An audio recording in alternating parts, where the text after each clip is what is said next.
حضرت عمر فاروق رضی اللہ تعالیٰ عنہ آپ مدینے کے بازار میں چلے گئے، وہاں پر تاجروں سے جا کر پوچھا، کہا کہ بتاؤ تجھے بیع باطل کی تعریف آتی ہے؟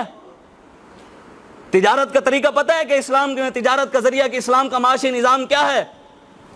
بیع فاسدہ کیا ہے یہ بتا، ان کی تعریفیں کیا ہیں؟ جو تاجر بتاتے گئے حضرت عمر ان کو چھوڑتے گئے، اور جنہوں نے تاجر کی تجارت کی جو اسلامی معیشت جو نظام ہے اس کے بارے میں صحیح نہیں بتایا، حضرت عمر نے ان کو کوڑے لگوائے کہ تمہیں پتہ ہی نہیں ہے اسلام نے معاشی نظام کیسے ہمیں بتایا، کیسے ہم نے تجارت کرنی ہے۔ آج ہم غیروں کے پیچھے لگ کر، یورپ کی غلامی کر کے، ان کی غلامی کر کے، ان کے پیچھے لگ کر ان کی باتیں ہر وقت جو بھی کوئی بات ہو انہی کی بات کرے، رسول اللہ کی غلامی کو چھوڑ دیں۔ علامہ اقبال نہیں کہتا، علامہ اقبال کہتا ہے مست رکھ ذکر و فکر و صبح گاہی میں اسے۔ علامہ اقبال کہتا ہے ابلیس کی مجلس شورا جب لگی نا، ابلیس نے اپنے چیلوں کو کہا کہ مسلمانوں کو پتہ تو نے کیا کرنا ہے، ان کو مست رکھنا ہے، صرف صبح شام اللہ اللہ کا ذکر کریں، اس کے علاوہ ان کو کوئی اور کام نہیں کروانا۔ ان کو یہ نہیں بتانا کہ کشمیر کی بچیاں لٹ گئیں ان کے بارے میں بھی کوئی بات کرنا ہے۔ حضور تو بنو قریظہ کی جب ایک مسلمان عورت کا مسئلہ آیا تو حضور پورا لشکر لے کر چلے گئے تھے وہاں پر۔ حضرت عثمان غنی کا مسئلہ آیا تو صحابہ نے 1400 صحابہ نے حضور کے ہاتھ پر موت پر بیعت کر لی تھی۔ آج وہ کہاں ہیں جو علماء جو حضور کے وارث ہیں؟ حضور تو ایک مسلمان عورت کے لیے چلے گئے تھے، آج کشمیر کے اندر بچیاں لٹ گئیں، فلسطین لٹ گیا، شام لٹ گیا، افغانستان پورا کھنڈر بنا کر چلے گئے، عراق لٹ گیا، برما کے اندر مسلمان بٹیوں کی اور پستان کاٹ کر کباب بنا کر کھا رہے ہیں۔ مسلمانوں کی غیرت کہاں ہے؟ حاجی اخلاق، اسلام تو اخلاق سے پہلا۔ میں نے کہا ہمارے بابا جی فرماتے ہیں کہ اخلاق کا مطلب تو بتا، اخلاق کا مطلب کیا ہے؟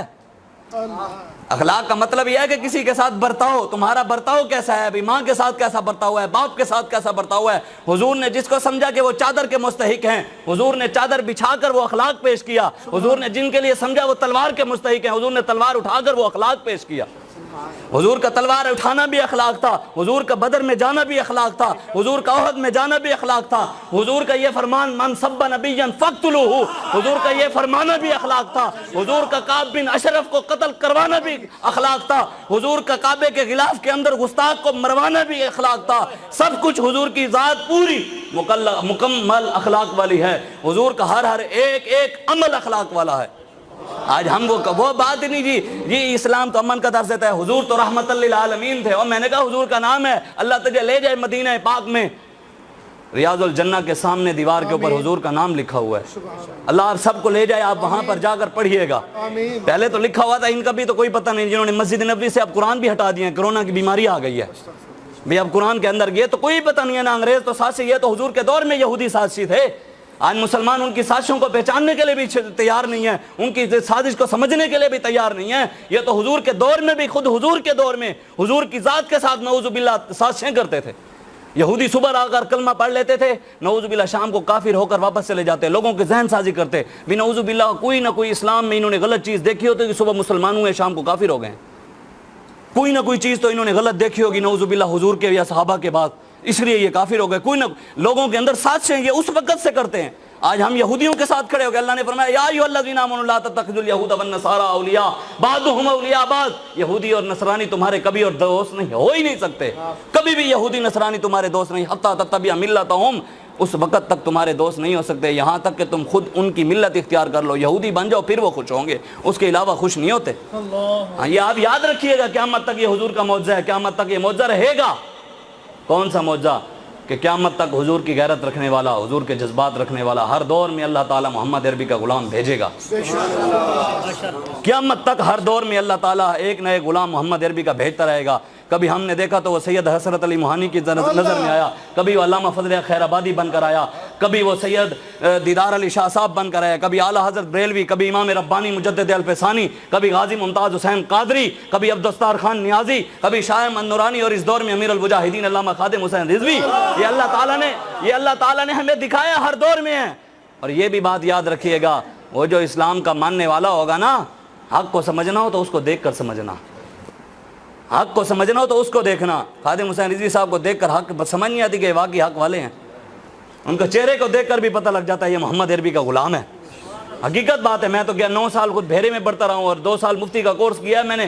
11 سال کی زندگی بڑے بڑے علماء سے بھی ملا ہوں, بڑے بڑے پیروں سے بھی ملا ہوں, لیکن جو بات بابے میں دیکھی ہے کہیں نہیں دیکھی. یہ حقیقت بات کر رہا ہوں. میں آپ کو مسجد میں بیٹھا ہوں, میں نے کہا میری نیت بھی حضور جانتے ہیں, ہاں سب کچھ رسول اللہ جانتے ہیں. میں یہ بات مسجد میں بیٹھ کر کہوں اللہ اور اس کا رسول جانتا ہے. میں نے نہیں دیکھا اس طرح کی غیرت کی بات کرنے والا, اس طرح حضور کا ادب بتانے والا. کہیں بھی حضور کی بات آ جائے بس کیا سر جھکا لو, بس سر جھکا لو, حضور کے بارے میں کوئی بات نہیں کرنی.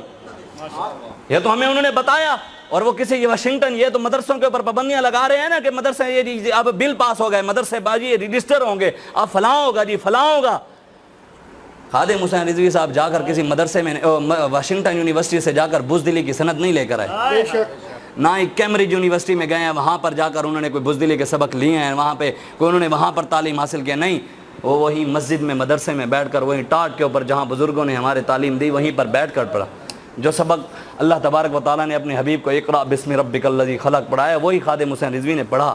پھر دنیا کو بتا دیا کہ محمد عربی کے غلام ہوتے ہیں, وہ کسی کے آگے نہیں جھکے, کسی کے آگے نہیں جھکے. ہاں اسلام کے ماننے والے بھی وہی ہیں. اسلام کو سمجھنا ہو تو ان کو دیکھ کر سمجھنا, یہ قیامت تک حق والوں کی نشانی ہوگی. اسلام کو سمجھنا ہو تو ان کو دیکھ کر سمجھنا. کسی کانپتے ہوئے چوہے کو دیکھ کر اسلام مت سمجھیے گا کہ جو امریکہ چلا جائے چیکنگ کے دوران بھی اپنی پینٹ اتروا کر چیکنگ کرائے, وہ اسلام کا ماننے والا نہیں. اسلام کا ماننے والا وہ ہے جو ٹرمپ کے سامنے بھی, مودی کے سامنے بھی, کفر کے سامنے بھی, گستاخان رسول کے سامنے بھی سینہ تان کر کہے ستمگر ادھر آ ہنر آزمائیں, تو تیر آزما ہم جگر آزمائیں. وہ اسلام کا ماننے والا ہے. اس لیے آج آپ کھڑے ہو رسول اللہ کے دین کے لیے, قرآن کے لیے, قرآن کی تعلیم کے لیے. دین اپنے بچوں کو پڑھائیں, قرآن کی تعلیم اپنے بچوں کو دلائیں, صحابہ و اہل بیت کا اپنے بچوں کو غلام بنائیں. ہاں آج یہاں پر پاکستان کے اندر آپ ایمانداری سے بتائیں, آپ اور اگر میں نہیں نکلیں گے نا تو وہ وقت نہیں ہے کہ ہم پر بھی وہ کشمیر والے حالات آ جائیں. رب تو رب ہے نا جی. پہلی قوموں نے صرف, آپ پڑھیں نا, پہلی قوموں میں سے ایک قوم نے نا صرف غریبوں اور امیروں کے درمیان دیوار کھڑی کر دی, صرف دیوار, کہ اس طرف امیر رہیں گے اس طرف غریب رہیں گے. اللہ نے عذاب نازل کر دیا, رب نے عذاب نازل کر دیا. ابھی تم کون ہوتے ہو امیر اور غریب کے درمیان فرق کرنے والے, تم کون ہو؟ اللہ تعالیٰ نے عذاب نازل کر دیا. آج جو ڈی ایچ اے بن رہے ہیں, بحریہ ٹاؤن بن رہے ہیں, امیر اور غریب میں اتنا فرق کہ وہ وہاں رہتے ہیں, غریب علیحدہ جھگیوں میں رہتے ہیں. رب کا عذاب نہیں آ رہا, وجہ حضور ہی ہے. عطائے رب جلائے کرب فیوز عجب بغیر طلب, یہ رحمت رب ہے کس کے سبب, بے رب جہاں تمہارے لیے, زمین و زمان تمہارے لیے, چنین و چنا تمہارے لیے, دہن میں زبان تمہارے لیے, بدن میں ہے جان تمہارے لیے, ہم آئے یہاں تمہارے لیے, اٹھے بھی وہاں تمہارے لیے, جنا میں چمن, چمن میں سمن, سمن میں پبن, پبن میں دلہن, سزائے مہن پہ ایسے منن کے امن و امان تمہارے لیے, اصالت کل, امامت کل, سیادت کل, ولایت کل, حکومت کل خدا کے یہاں تمہارے لیے. یہ سب کچھ رسول اللہ کے لیے, حضور کی ذات کے لیے. یہ اللہ تعالیٰ نے ساری کائنات حضور کے لیے ہی بنائی ہے. ہاں اب اٹھیں آج رسول اللہ کے دین کی بات کریں, اپنے بچوں کو حضور کی عزت کے بارے میں بتائیں, حضور کی ختم نبوت کے بارے میں بتائیں. آپ دیکھیں نا آج پاکستان کے اندر میں بات کر رہا تھا, چوکوں کے اندر کھڑے ہو کر اگر ہم ڈیک لگا لیں چوک کے اوپر اور اس کے اندر جشن عید میلاد النبی کے ترانے لگا دیں اور نعتیں چلا دیں, پرچہ ہو جائے گا کہ نہیں ہوگا؟ یہ آپ اور میں ہیں نا جو اتنے کمزور ہو گئے ہیں کہ صرف رسول اللہ کے نام کے لیے بھی ہم نہ نکل سکے, حضور کی عزت کے لیے, حضور کے میلادوں کے لیے. ہم دعوے تو کرتے ہیں غلامی رسول میں موت بھی قبول ہے, اور جب موت کی بات آئے تو گھر چپ کر بیٹھ جاتے ہیں. جب کائنات کی سب سے بڑی دربار کے سجادہ نشین دین پر وقت ہے تو آ گئے تھے. آج ہم کون سے بڑے بڑے شہزادے ہیں, شہزادے تو وہ تھے, اور کائنات کی سب سے بڑی دربار کے سجادہ نشین تھے.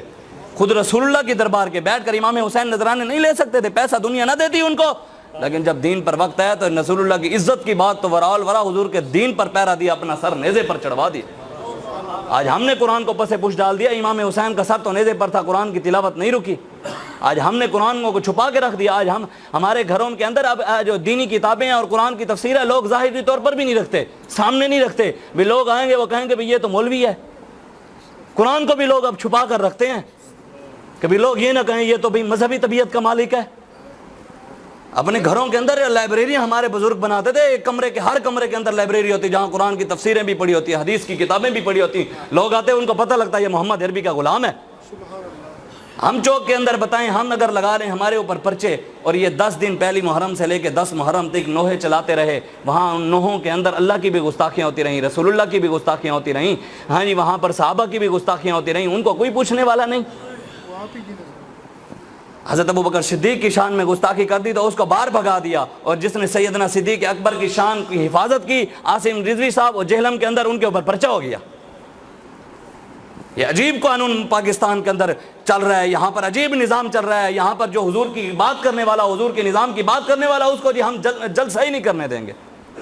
وہ میں شعر پڑھ رہا تھا نا، وہ کہہ رہے تھے عیش و عشرت سے غرض ہم کو نہیں، ہم فداکاروں کی دنیا اور ہے، بزدلوں کو جرتوں کی کیا خبر، تیروں تلواروں کی دنیا اور ہے۔